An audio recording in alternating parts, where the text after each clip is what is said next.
nó biểu khen này ký nó cũng cho học biển đấy không biết gọi đến chỗ đó nó biết gọi đến chỗ đó nó thì ký tì còn cho nó chẳng có cho nó flash nó sẽ tao có ai liệu cho là tổ ký cho mình thì mà khó chữ cá này chữ hà chữ cá chữ có cho chữ chiếc thì cũng nó thế nhưng mà trong tôi muốn cho nó để cho theo thì cho con chế này ai đâu cho thì cho chế rồi cái gì cho cái gì ta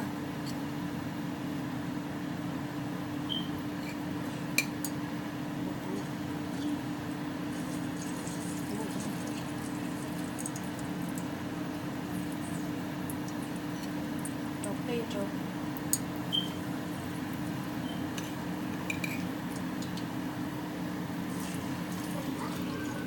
ba thì sao tệ thì nó nói nào nó cho cây nó tổ sao chỉ nhà muốn là rõ đâu có thể muốn là rõ thì mình mà mò hàng cái cứ chỉ cá này cái gió như cái muốn là rõ thì tôi có cái cây có muốn là rõ thì mình chỉ cá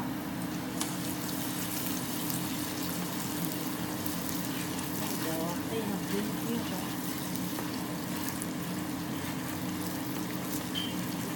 đây nó đã ra rồi nó có gió rồi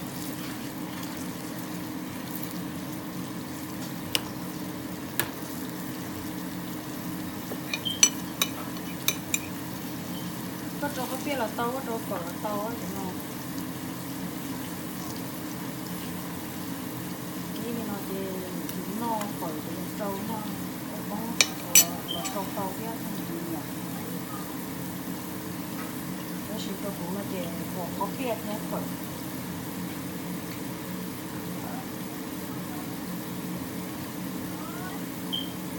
nhưng cho phải lo theo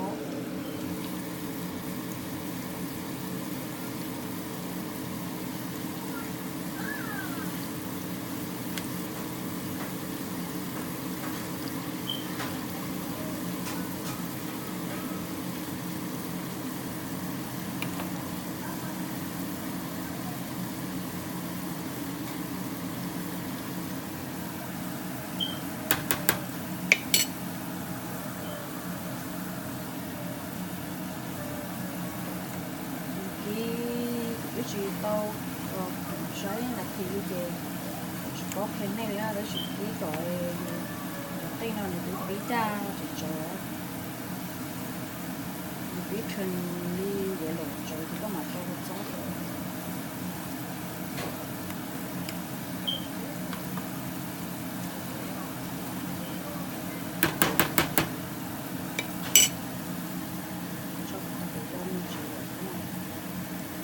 cho những điều kiện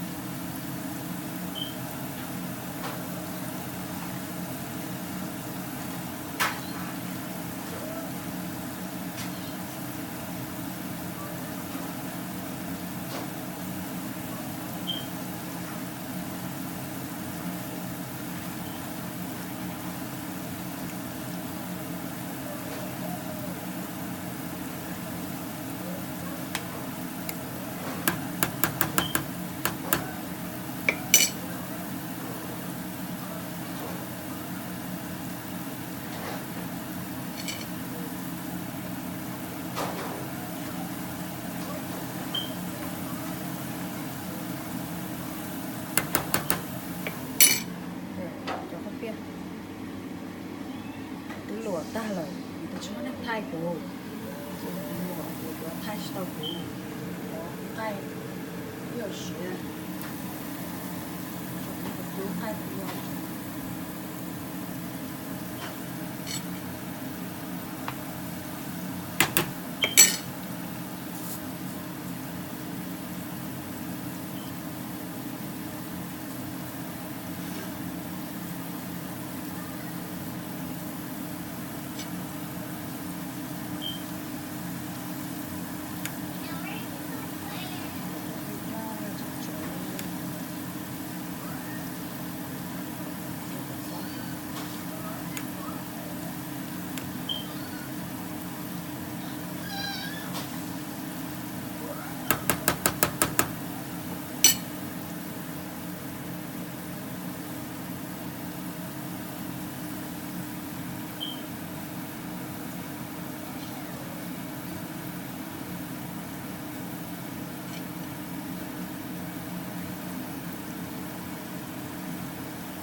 về cái dry chỗ tin cái nó là đa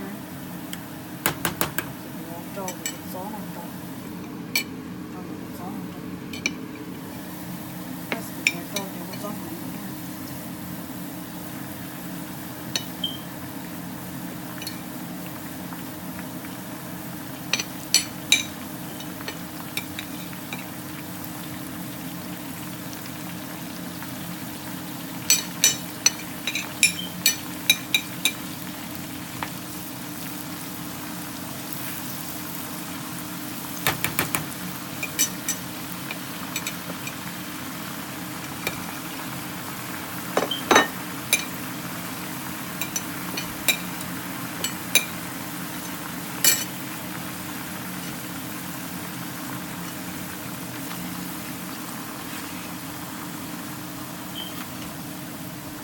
doing, baby?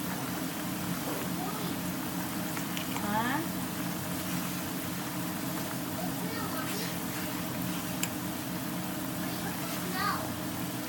Smell garlic.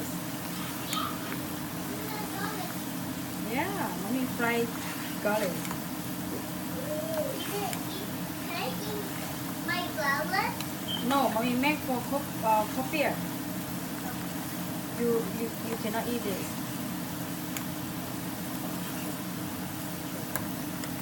For this here, so not over.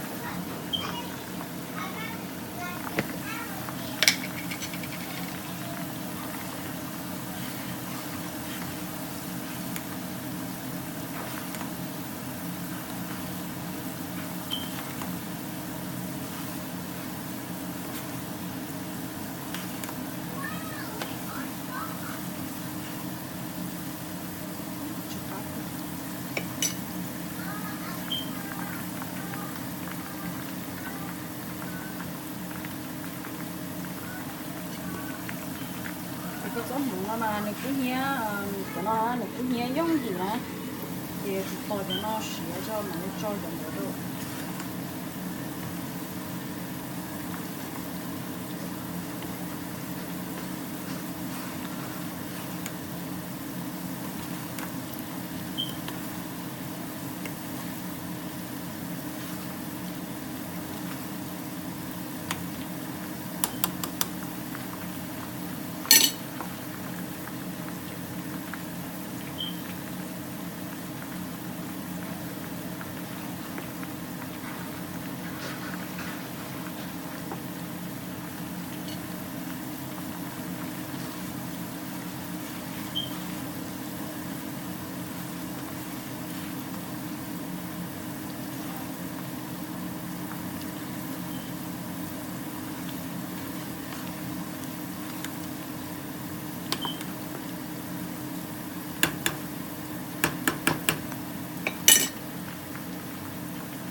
Con đâu điện chỉ trong chung cái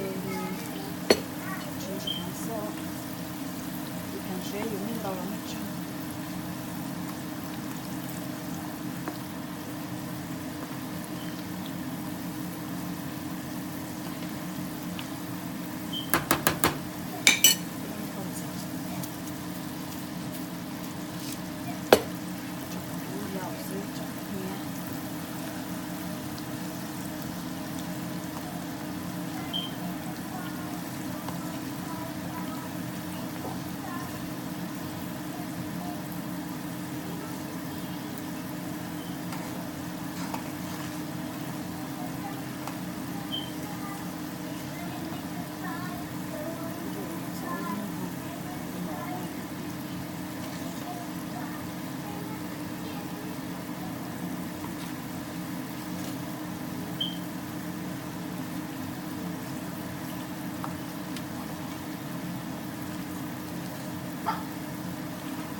Rosie? Okay, Julie đã về ready là xếp tiếp. Đây là cái sốt thì là sốt. Vicky ở nhà có nói chuyện cho tôi去看啊，我就是。